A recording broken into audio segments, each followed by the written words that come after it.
In my scene in Unity, I place the terrain object at the center and then create prefabs for all the props and start to place them around the world. This takes quite a bit of time, but it's important to make the levels feel full and detailed enough.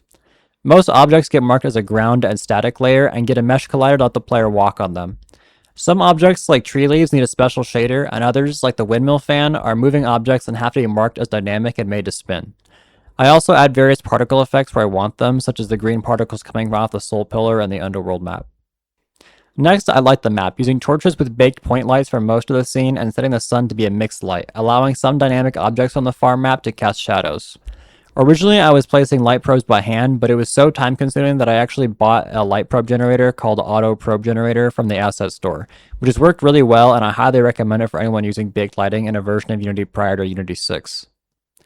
I have very basic lighting settings, which makes it so that my bakes only take around a minute, but I'll turn up the settings for the final game to get high resolution shadows and better looking lighting for the full release. After lighting is done, that's when I start placing all the pickups and interactable objects around the map, trying to be smart about where I put certain things and making sure the players can get access to important items like armor quickly, as long as they know where to look.